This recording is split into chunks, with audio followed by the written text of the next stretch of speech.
Today, I'm gonna see if I can make people less scared of tarantulas.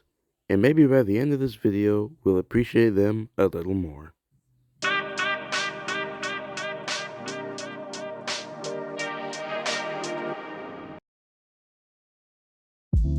This is Rojo, and he is a Brachypelma smithi, also known as the Mexican red-knee tarantula. You can often find them in tropical forests along the Pacific coast of Mexico. Although he seems quite large, he's actually quite small due to the characteristic that males have compared to the females. Although females have larger body proportions compared to males, the males tend to have longer legs than the females, giving them their larger look from first glance. Although he does seem quite intimidating, he's actually quite docile.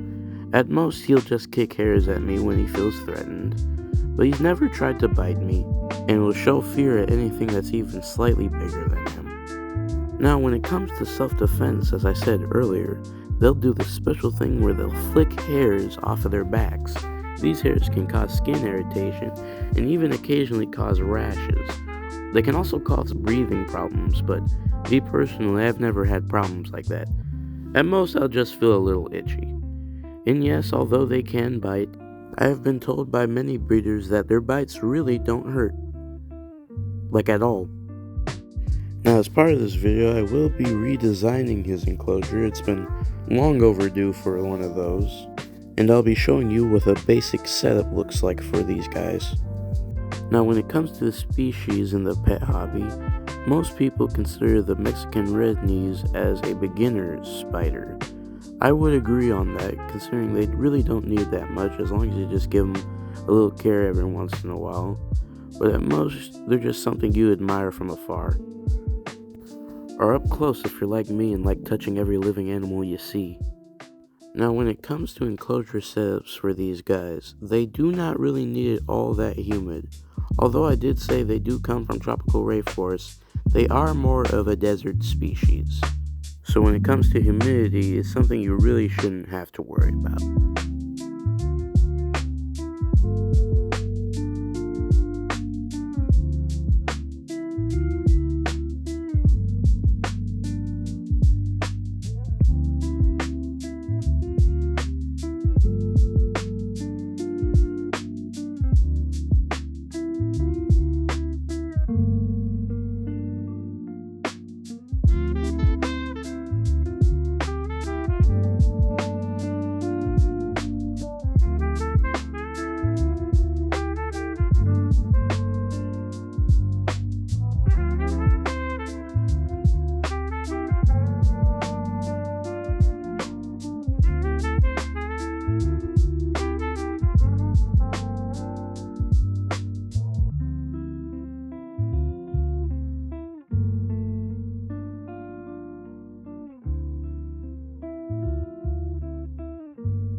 Here's how the setup looks afterwards, and as you can see, it's very simple. Just some leaf litter and some nice hiding spots for him to hide. Fun fact about these guys, they can also dig.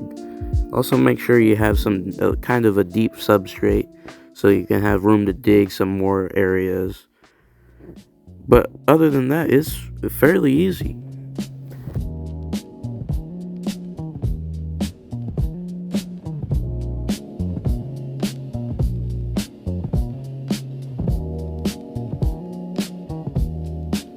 I attempted to feed him during this shot, but I guess he just didn't want to eat.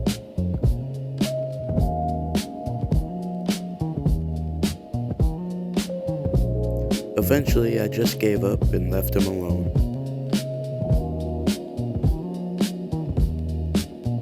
Now I'm gonna leave him be for a couple of days so they can get settled in and start making his webs. I hope you all enjoyed this video, and if you have any questions, please feel free to leave some in the comments. I love to answer questions. Hopefully now you understand a little bit more about tarantulas. Bye.